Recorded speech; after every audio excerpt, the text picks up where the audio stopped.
students, hope you all are doing well. I hope your preparation for exam is going great. So let us start with law relating to limitation, chapter 9 of JIGL, a purely exam oriented lecture. Yes, let's start. Okay. Now, everything should have an expiry date, right? Can something just run forever? No. When law has given right to a person that he can approach the court, shouldn't there be a timeline within which he should approach the court? Can he just approach the court whenever he wants? No. This is Limitation Act. For example, now a person has given rupees 10 lakh to Mr. B. Mr. A has given Mr. B 10 lakh and he has to repay it back within 3 months. He does not repay. Now Mr. A doesn't file the case. He has an opportunity where he can go to court and seek remedy, but he chooses not to file the case. After 10 years, he remembers that I need to collect money from Mr. B. Can he file the case now? No. Why? Because there is limitation period within how much time you have to approach the court. This is governed through Limitation Act. Understood all of you? Limitation Act 1963. Now tell me, this limitation period imposing on civil cases, yes, very much valid, very much required. But can we impose this limitation period on serious criminal cases? A person has murdered someone or a very serious crime has happened. That other person would be in trauma. Can we compel the other person that there is limitation period and you need to file the case within so much time only? No. Limitation period is mostly applicable on civil cases and not on all criminal cases. Okay, so on serious criminal cases, limitation period is not applicable. Clear all of you? So understood why is this limitation period there, and this is very, very important, the most important. Even if the party does not file the case within the limitation period, court itself on suo motu on itself can tell that you have filed the case beyond the limitation period and this case will not be proceeded. Got it all of you? Understood? So, for example, A gives loan on 1st Jan 2020, right? Now money must be repaid by 1st July 2020 as per their agreement. Limitation period is for 3 years. So A must file recovery suit. When you are recovering the money, it is called as recovery suit before 30th June 2023. Now imagine A files a suit on 10th July 2023. That is beyond the limitation period. A has to file within 30th June but filed after the limitation period. What will court do? Court can reject the suit because it is filed after limitation. So can court on its own suo motu reject the application, reject the suit because it has come beyond limitation period? Yes. So suppose court, now another question. Suppose, let's say, court accidentally ignores the limitation and passes a judgment in favor of A. In this case, in favor of A, court has passed a judgment, but the case has come after limitation period. Now this judgment, will it become void automatically? No. Okay, because limitation does not remove court's power. Even this is there. Understood all of you? Very important thing what I have told. First, what is limitation?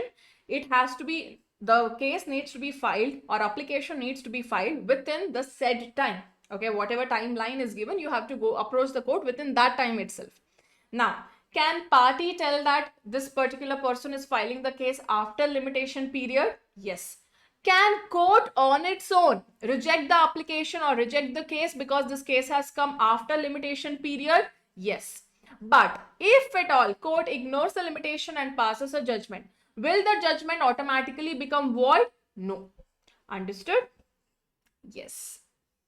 Now, a very, very important point here is limitation bars the remedy, not the right. Very, very important sentence. Limitation bars the remedy, not the right.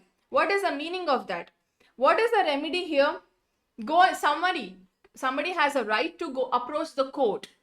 This is a remedy. Remedy is what? Solution. So you have, if something happens, you have a remedy that you can approach the court and seek solution. This is a remedy. Limitation bars this remedy. Limitation says after limitation period, you cannot approach court and seek solution through court. But limitation say your legal right of recovering the money is only extinguished? No, limitation does not say that.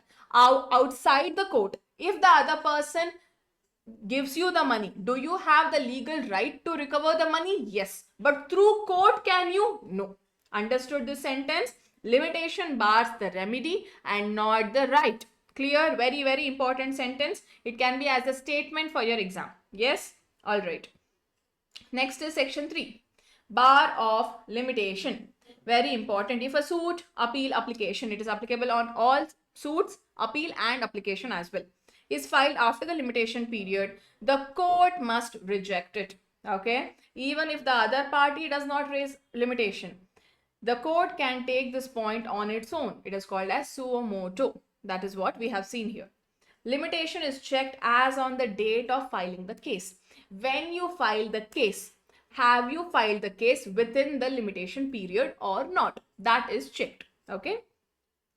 Limitation does not take away court's power. If the court wrongly decides a time-barred case, the decree is not automatically void. Very, very important. So court cannot extend the limitation unless the law itself permits it. If law permits that you can extend the limitation, only then you can. Does court has the authority to just randomly extend the limitation? Court does not have that power. Clear all of you? Yes? Okay. Section 5, very, very important.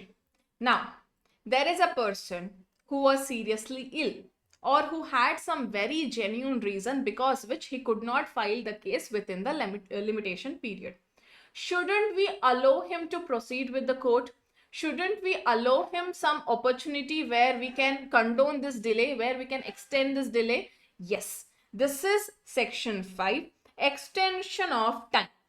If at all the party shows that there was sufficient cause, there was a genuine reason because of which I could not file the case within the limitation period, then court may extend the time. So we will see in which all cases court can extend the time.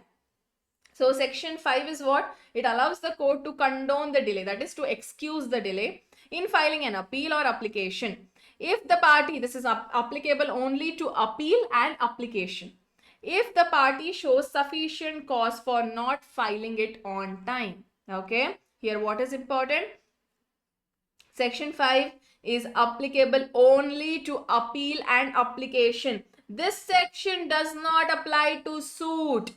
Can you file a fresh case after limitation period? At that time, will section 5 be applicable? No. So it cannot be entertained even for good reasons. Very, very important. Don't get confused here. Section 5 applicable on appeal and application and not on suit. Now, what are those reasons that court will allow extension? Let us see that. First, wrong practice of High Court.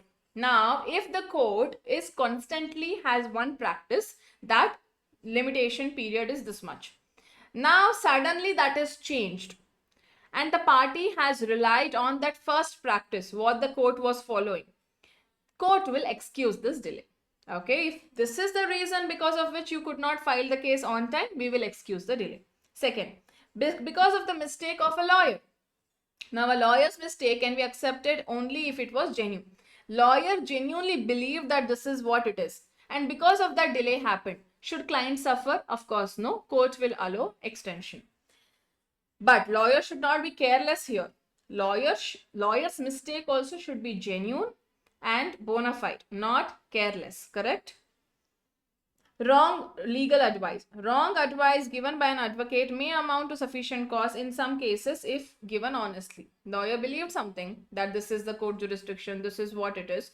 And if because of that the delay has happened, court may condone the delay. Here, what is it that you need to remember? Whatever reasons because of this delay, it has to be genuine. Okay? The lawyer should not have acted carelessly or mala fide. It should be bona fide act. Mistake of law. A genuine mistake while exercising the legal right may be a sufficient cause, but ignorance of law is not an excuse. Okay. So if it was a genuine mistake while exercising the legal right, court will excuse the delay. But you have ignored the law. That we will not give it as an excuse to condone the delay. Okay. Imprisonment or serious illness. If the party has suffered serious illness or the party is jailed at that time will be excluded and limitation period will be excluded. Time taken to get certified copies. Now, when an appeal is filed, so after the judgment, you need to procure judgment copies and all of those certified copies and then file an appeal, right? So if at all, why for procuring these copies, because of procuring these copies, there was delay. So limitation period will be excluded, extended. Okay. Non-availability of case file. Mere non-availability of case file with state counsel or panel lawyer is not a valid ground, especially for long delay. For short delay, yes, this can be a reason, but for long delay, this cannot be a reason. Family emergency, ill parent. If the party was genuinely occupied in taking care of serious ill parent at that time, this can be a reason of sufficient cause and court can condone the delay. Very important. Section 5 is very, very important. Please go through that properly. Here, two things that you need to remember. First, it is not applicable on suit. It is only applicable on appeal and application. And what are the reasons where court can condone the delay? These two things you have to remember. So please remember these 8 points. Very important. It can be given as a short note, the reasons where court can condone the delay, or they can pick any one and frame a case study. All right. Okay. So next, now IBC application, insolvency applications, insolvency and bankruptcy code applications must also follow limitation law. Okay.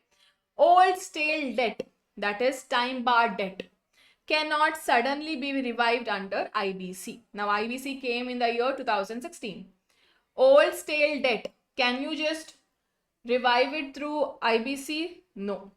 Time starts from the default date, not when IBC came. Now IBC came in 2016, but the debt was time barred in the year 2015 itself, 2014, 2013, let's say. You have to file an application within 3 years or within the set time from the default has occurred, not when IBC came into force. Okay, understood? So IBC came into force in 2000. So this code came into force in 2016. Will you consider fresh limitation from 2016? No. For old debt, when the default happened, from then the limitation period starts, not when the IBC came into force. All right? Yes. So this is what it is. And yes, go through this. Very simple. The same things are there. Limitation law is based on public policy. Litigation must end at some point. Can you just keep on dragging litigation? Litigation is going to court proceedings. It has to end after some time, no? We can't keep just extending time. That is why limitation period is there.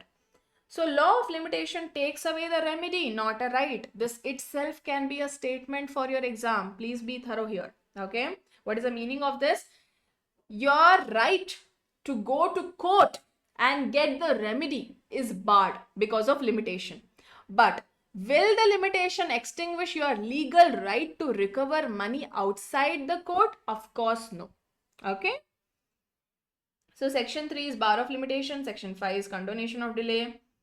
Courts are not bound to condone delay even if sufficient cause is shown. That means it is discretionary of the court. Is it mandatory that if somebody shows sufficient cause, I have to condone the delay? No, it is discretion of the court, purely court discretion. Okay.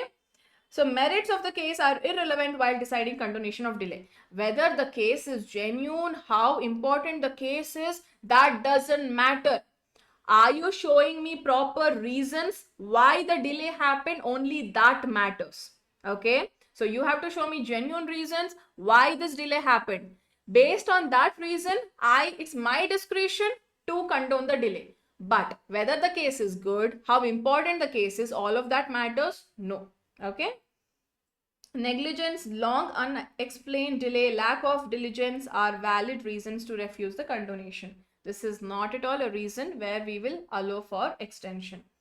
Just because others got relief, it doesn't mean everyone will. Okay, because it's court's discretion, each case is different. Okay. So condonation of delay is discretionary, not the right. Very, very important. Clear till here? Section 3, section 5. Okay. Next is section 6, 7, 8. Very, very important. Okay. If a person is under any disability, what is disability? He is a minor.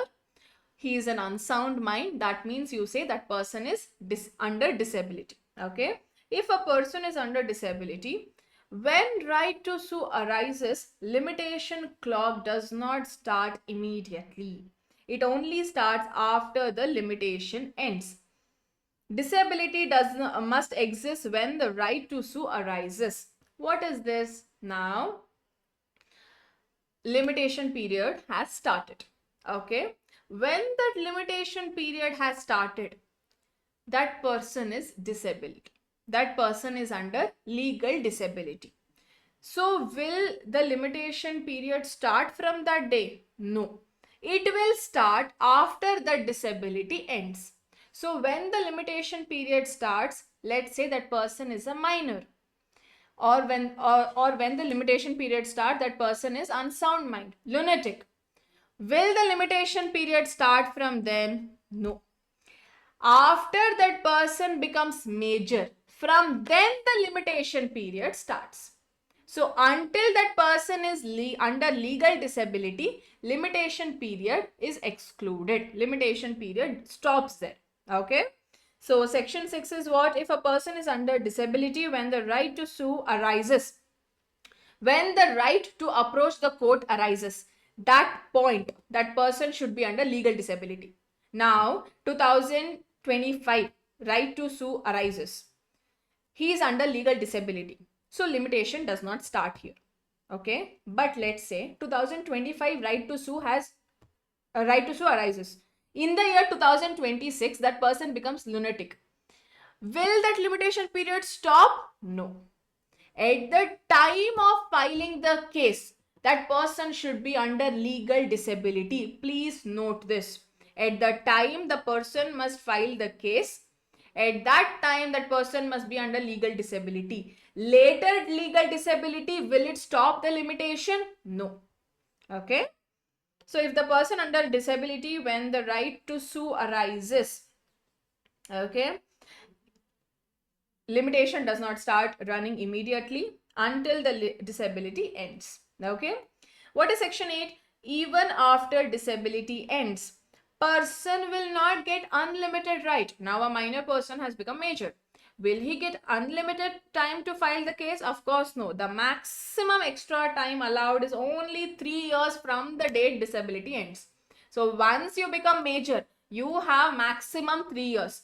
Doesn't matter what was the earlier limitation for your case. If you are legally disabled, if you are under legal disability at the time of filing the case, after your disability ends, you will get only extra 3 years to file the case. Clear all of you? Understood? Yes. Next is section 7. That is joint rights. Now there is Mr. A, B are the owners of the property. Let's say A is a minor, B is a major. Okay. In joint right, A and B, they are owning the property. A is a minor, B is the major. Now, if at all that major person can file the case without minor's help, that is without him being required, on its own major can file the case, then limitation starts. But if it doesn't happen that way, then after the disability ends, then from then limitation period starts. Clear? So when several persons have joint rights and some are under legal disability, in A and B, B was under legal disability, not A. If any one person can give a valid discharge alone, he himself can start the court proceedings, then limitation runs for all. Okay. So in our example, there are two people. One is under legal disability and one is proper. This person who is proper can start the legal proceedings. At that time, limitation will start running for both. Understood? But if no one can discharge alone, he alone cannot start with the proceedings. At that time, limitation starts after the disability ends for this person. Understood? Okay. So disability must exist when the right arises. If the disability comes later, so 2025 that person was fully fine. 2026 he became insane or he became unsound person. Will this section apply and say that limitation stops? No.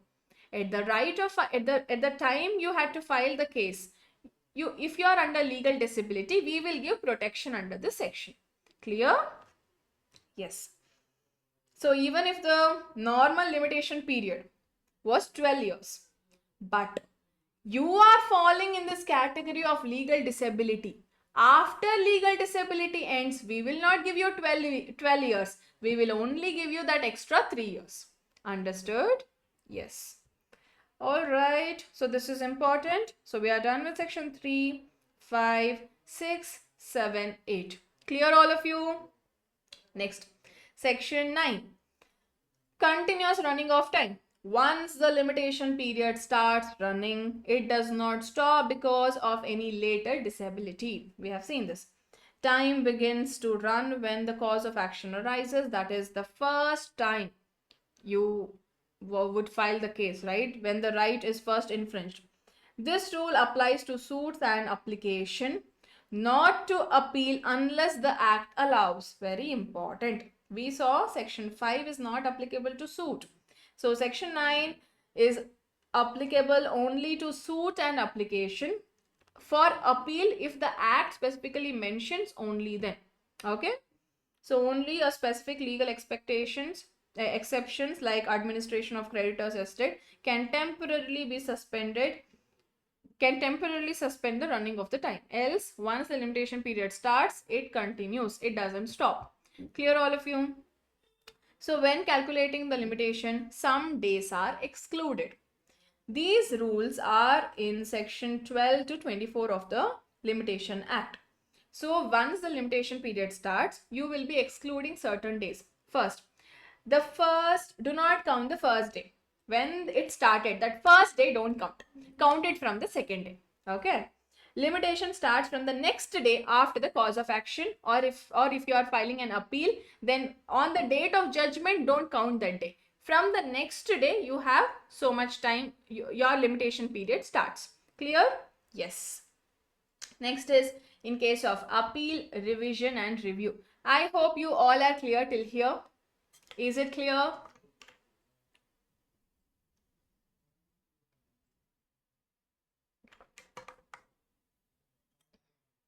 Limitation Act is such that it's very simple, very small, but every single thing is important here. Okay? Yes. So appeal, revision, review. So while calculating the limitation, you will be excluding certain period. Now we will see in case of appeal, revision, review, what are those days that you will be excluding. So exclude the day judgment is pronounced. So when you want to file an appeal, what is appeal? Going to higher court, right? So the date judgment is pronounced, that day exclude. And the time reasonably required to obtain the certified copy of decree or order, exclude that period also. Now, let's say on 1st Jan, right? Judgment is pronounced. Exclude this day. So it starts from 2nd Jan. Now you have 30 days time to file appeal, right? You have to file an appeal within 30 days. You take, let's say for the first 10 days, you don't do anything. You're just sitting. Okay. This 10 days is already gone. On the 11th day, you make an application. You want to obtain now certified copy of decree or order.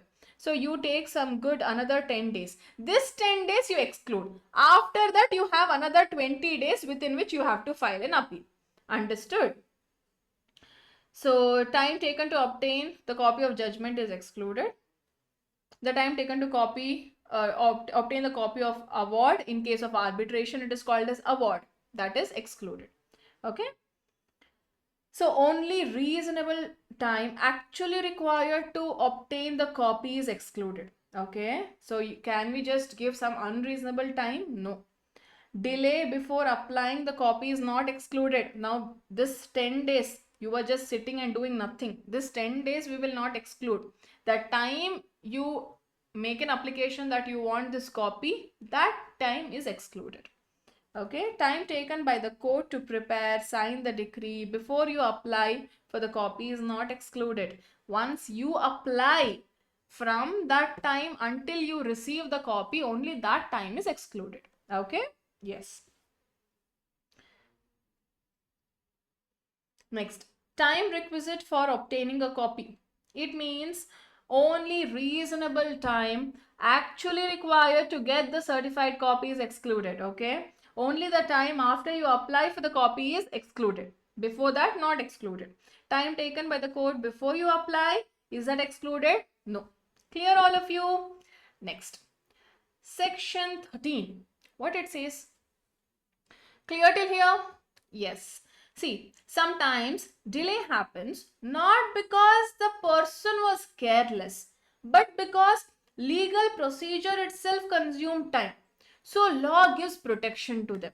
I'll repeat. Sometimes delay would not happen because of that person's carelessness, but because legal procedure itself consumed time. So shouldn't we give protection to that person? Yes. That is what section 13 says. It means pauper application. Who is a pauper? Pauper is a person who is too poor to pay court fees. So law allows such a person to make a request to the court telling, please allow me to file the case without paying the fees. Understood who is pauper? Someone who is very poor who cannot pay court fees. Now this pauper person makes an application to the court requesting the court telling that please let me file the case without paying the fees. So to sue as pauper, he makes an application to sue as pauper. Now court accepts his application and starts examining his financial condition. First, courts need to check, right, whether that person is actually poor or not. So court will start examining his financial condition. And after examining the financial condition, court rejects this application telling that no, you don't fall under this pauper definition. Court rejects the application. Now, court has taken 2 months time to examine his financial condition, and after 2 months, court has told, I will reject this application. This 2 months is excluded from the limitation period. Understood all of you? Clear? Yes. So after rejection, what to do? After rejection, the person can pay the court fees and the court may treat the suit or appeal as if fees were paid from the beginning. Clear all of you? Yes. Next, what is section 14? Section 14 says, person honestly files the case in the wrong court. Later court says, I have no jurisdiction. 1 year, this person has attended the legal proceedings, this person has attended the hearing, this person has done everything for that particular case, and after 1 year, court says that I don't have jurisdiction. Shouldn't this 1 year be excluded from limitation period? Of course, yes. This time will be excluded. So, time spent in the wrong court is excluded. Clear? Yes.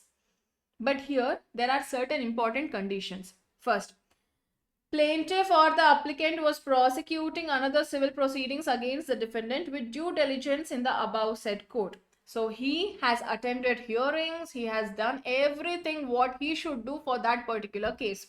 Second, previous suit or application related to the same matter in issue. For which case you have filed the wrong, for which case you have gone to the wrong court. It should be the same case, not different case. Okay. Next, plaintiff or the applicant prosecuted in good faith that the court was unable to entertain the suit or application because of the defect of jurisdiction, not any other reason. If court has told if court has rejected the case based on the merits of the case, then no, it does not attract this section. It is only because of jurisdiction reason court has rejected the case. At that time, that period will be excluded. Got it? Yes. So exclusion of time, the same thing, section 14. Quickly go through this.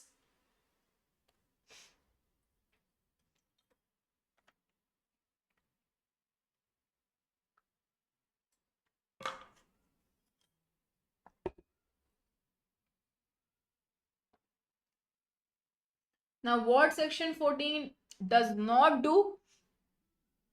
Okay, what section 14 does do? It excludes the time spent in the wrong court. It helps prevent injustice where the party has acted bona fide. If the party is genuine, acted in good faith, we will give them extra time. But what section 14 does not do, it does not condone the delay due to negligence. You are careless, we will not entertain that. Second, it does not apply if the case failed on merits. Because the case failed based on merits, we will not exclude this time for limitation. It does not help if the party knowingly chose the wrong forum. So it has to be a genuine reason. Only then court will exclude the time limit and extend the limitation. Clear? So exclusion of time in certain other cases. First, because of stay order, injunction order is passed, that time, that period until the stay order is there, that period is excluded. Okay, the case is started and the period when the injunction is there, stay order is there, that period we will exclude. Next, so these are the cases which all time period we will be excluding. First is injunction stay order is passed, that time period will exclude, and whatever time we required to obtain government approval. So let's say we require government approval for something. The time limit for how much time we have taken to take approval of the government, how much time government has taken to give the approval, that time will be excluded. In case of insolvency, this is very important. When a receiver or liquidator files a suit or execution, the time from the start of the proceedings up till 3 months after their appointment is excluded from limitation. Understood? This is only in case of IBC. So in IBC, receiver is appointed. Okay, receiver, liquidator, interim receiver, all of these different parties are there. They are appointed to look after the assets of the property company. When the receiver or liquidator files the suit for execution, this is in case of execution, the time from the start of the proceedings up till 3 months from their appointment, that period we will exclude. Clear? Yes. So proceedings to set aside the sale. If the sale is in execution is challenged, the time spent in those proceedings is also excluded. And then defendant absent from India until the time he is not present in India, even that is excluded. If the person dies before the right to sue arises, limitation starts only when the legal representative who is capable of suing or being sued comes into existence. Fraud, mistake or concealed document, when the suit is based on fraud or mistake, limitation starts only when the fraud or mistake is discovered. Clear? If the extension was prevented by fraud. Now, a person has committed a fraud in the year 2016 and it came to the knowledge of everyone in the year 2020. So limitation period starts from 2016 or 2020? Of course 2020, no? So when the time it came to the knowledge of the person, only then limitation starts. When it is discovered, when the fraud is discovered, only then limitation starts. Clear all of you? So this can be a short note question. Please go through this. Very, very important this is. Just take 2 minutes and go through all of these points. Very, very important.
of you? Let's continue.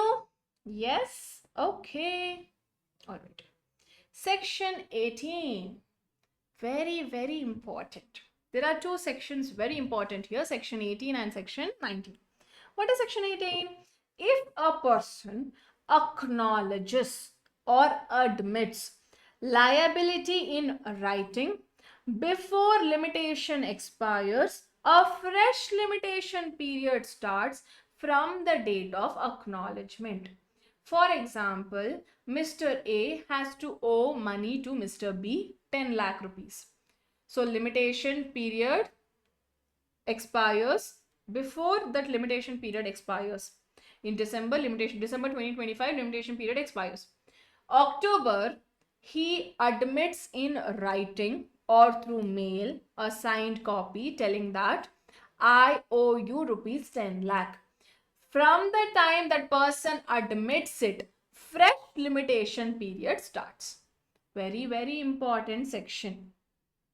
So effect of acknowledgement on limitation. When the person admits that they owe money, what is the effect on limitation is what we are going to see now. If a person admits or acknowledges his liability, it can extend the limitation period.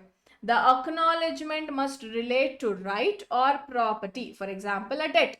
He is acknowledging that yes, I owe you money. This is an acknowledgement.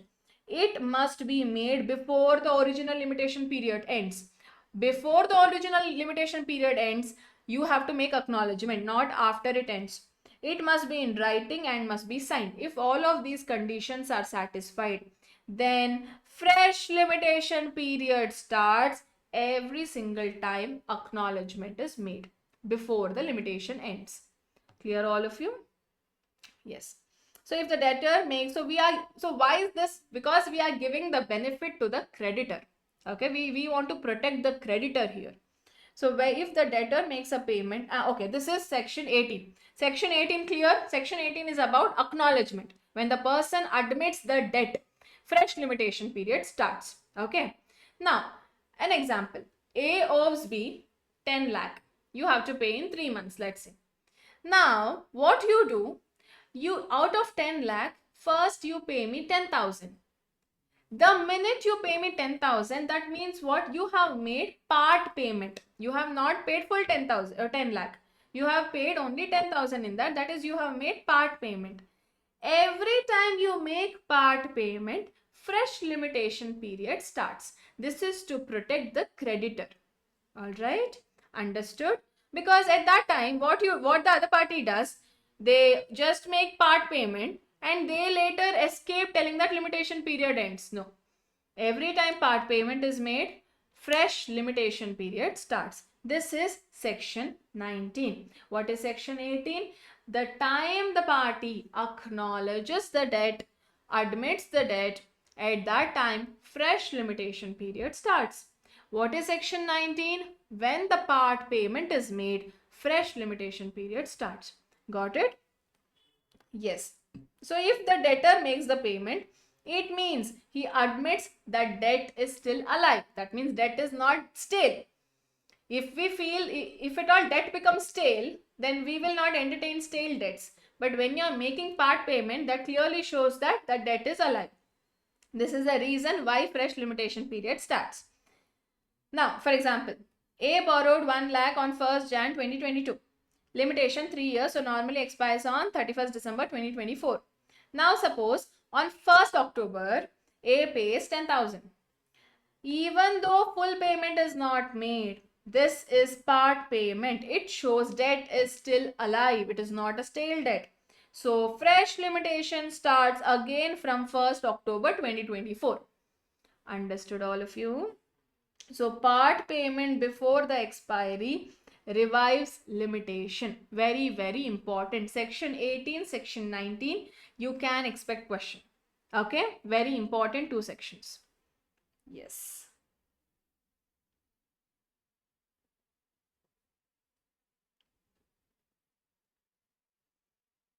Clear all of you? So acknowledgement of debt gives a fresh limitation period. fresh limitation is counted from the date of acknowledgement and not from the original default. When the default has happened, from that day fresh limitation is not started. When you acknowledge the debt, from that day fresh limitation started. If it is before the limitation, if it before the expiry of limitation, this is applicable even on IBC. Clear all of you? So acknowledgement can, who has to make it? It can be made by the principal borrower or the corporate guarantor or corporate debtor. So if the acknowledgement is within 3 years, IBC application is within limitation. The same is applicable even on IBC application. What is it that you have to remember here? When part payment is made, fresh limitation period starts. That's all. Okay. Yes. Computation of time in instrument, all dates and time period under limitation are calculated according to Gregorian calendar only, your normal English calendar. Next, very, very important, easement and adverse possession. There are two concepts, easement and adverse possession. What is this? What is easement? Right to, it is the limited right to use someone else's property for a specific purpose. Now, for example, Mr. A's building is behind Mr. B. Okay, Mr. B's building is here. Mr. A's building is behind Mr. B's building. Now, Mr. A, to go outside, has to use Mr. B's right of way, that path Mr. A has to use, else Mr. A cannot go outside. And Mr. B does not object this for 20 years. For 20 years, Mr. B does not object. Mr. B is fine, Mr. A using that path. At that time, Mr. A gets right over that path. He does not get ownership of Mr. B's land, but he gets right over that path, right to usage. Okay. Now, let's say another example. Mr. A's property is here and Mr. B's property is, let's say, in front of it. Okay. Mr. A is getting very good sunlight, good air, good sunlight. Okay. Because Mr. B's property is a bit lower. Now, for 20 years, he has enjoyed this right of sunlight, right? This benefit of sunlight he has enjoyed. Now, suddenly, can Mr. B, and Mr. B does not object it, nor he did anything for 20 years. Now, he constructs a land building above the, in such a way that it will restrict his good fresh air and sunlight. Can Mr. A object it? Yes. If you have given some right for 20 years, you have used that, you get right over that. Okay. You don't get ownership, but you get right.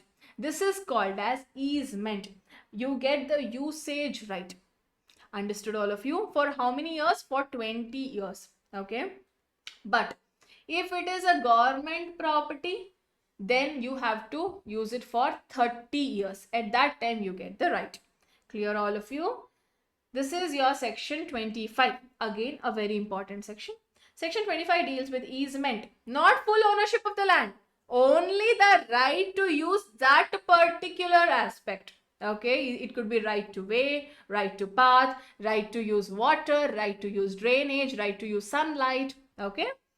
If the person peacefully, openly and continuously enjoys an easement, for example, right of way, light, air, water, drainage, for 20 years if it is a private land, for 30 years if it is a government land, then that is, this is called as easement right. Okay, not full ownership. These are called as easement rights.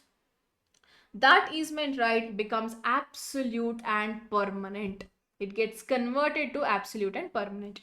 So the required 20-30 years must end within 2 years before the filing of suit. That means what? If at all the person is later, after 20 years, suddenly he comes and tells that now you are not allowed to go walk on this path, or now you are not allowed to use this particular thing which you have used for 20 years. Suddenly he comes and tells.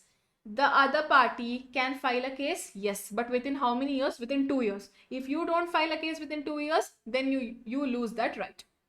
Understood all of you? For 20 years continuously the person is using that, then he gets the right over that easement, not full ownership. And suddenly the other person objects this.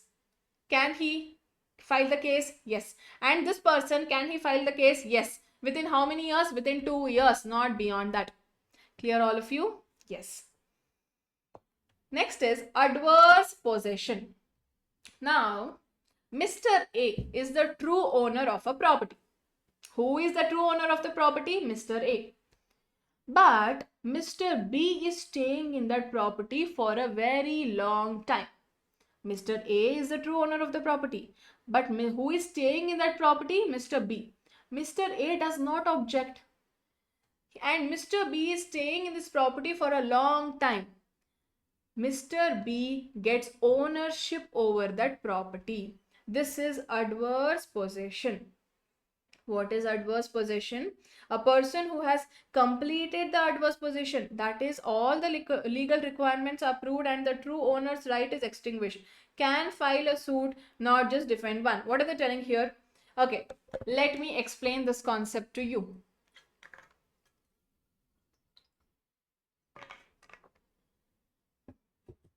All of you understood adverse possession. True owner is someone else, but the person who is residing in that property is someone else. He has spent for that property, he is utilizing that property, and the other person has not objected this. This person who is residing in that property gets the ownership. Okay, the other person's right is extinguished. The true owner's right gets extinguished. This is adverse possession. Earlier, what was the situation was, this person who is residing in this property could act only as a shield. That means what?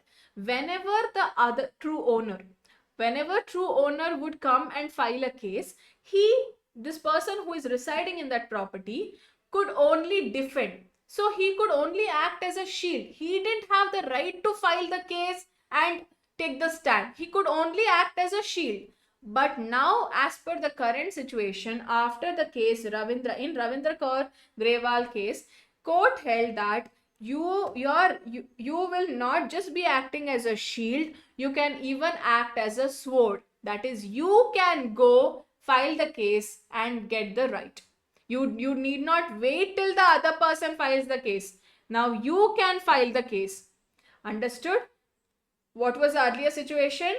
The right was only as a shield. That means what? Shield means he could protect. To protect, you have to defend. No. So he could only defend. But now, if at all there is danger to the property, can he only act as a sword and file the case? Yes, he can. Understood all of you? So what is it? As per Article 65, it gives limitation period for possession suits based on title. That means what? You are having possession of that property for a very long time. Do you get ownership of the property that time? Yes. If the true owner sleeps over the right beyond the limitation. Now, if a person has wrongfully acquired your property, you have to file a case, right? You have certain time. Within the limitation period only, you have to file the case. You are just sleeping. You are careless. You don't do anything. Can you now come and tell that, no, this is my property? No, we will not let you. What were you doing till now? So you have to act immediately. If you are lazy, if you are careless, then law is not going to protect you. Okay?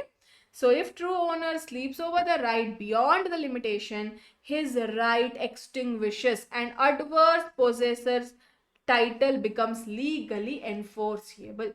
Very, very important case law. In this Limitation Act, the most important case law. Clear all of you? And what was the earlier situation? He only had the right of shield. That is, when the other person files the case, he could defend.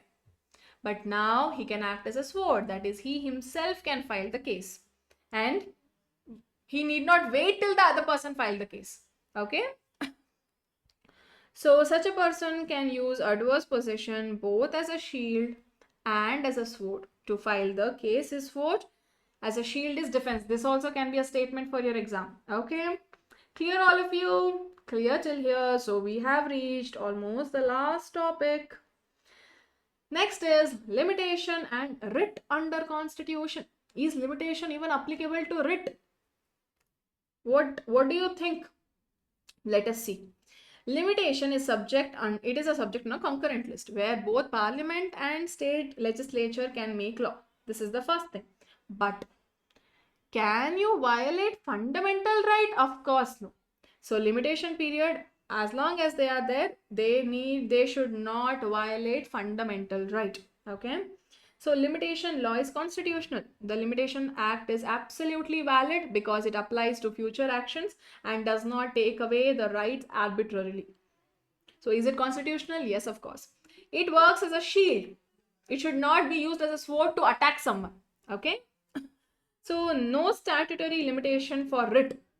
Limitation Act does not strictly apply to writ petition. Now, can we just apply for writ petition that you have to file writ petition within 3 years, within 1 year? No. It strictly you cannot apply. But can you just go on, but is as much as delay possible? Even that is not allowed.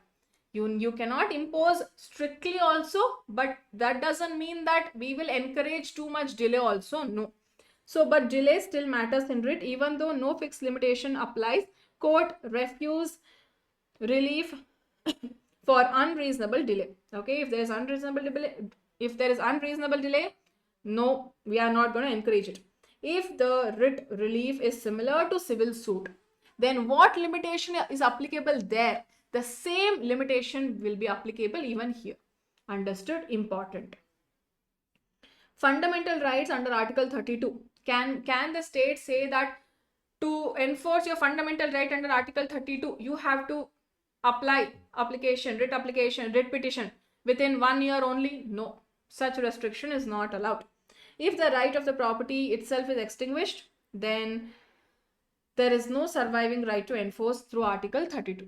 If the legal right itself is extinguished, can you file the writ? Now today, yes, you have you can file writ and seek the remedy. But tomorrow, that legal right has only extinguished. Can you file writ? Of course. Stale claims are not entertained. Very old claims are not entertained. Where limitation only bars the remedy, not the right. Courts can still refuse stale writ claims on public policy ground. Clear, all of you? Yes. So we are done with this chapter. A very, very important chapter. Very small chapter, but everything in this chapter is very important. So this is the period of limitation that they have given. So what is the maximum period in each case? This is important. This list is there in your module. Please go through this list. Just go through. In most of the cases, it is 3 years, okay? But in some cases, it is 1 year to 3 year, 10 days to 90 days. In summary suit, criminal appeal, application to appeal as a pauper, in all of these, it is only 10 days to 90 days, okay? And then in certain cases, it is 12 years. In certain cases, it is 30 years. This is the maximum. Maximum limitation is 30 years, not beyond that. Okay. Clear, all of you? This is your Limitation Act. Very, very important. Yes, students, we are done with this chapter. I hope you all are clear till here. All right. Okay, thank you.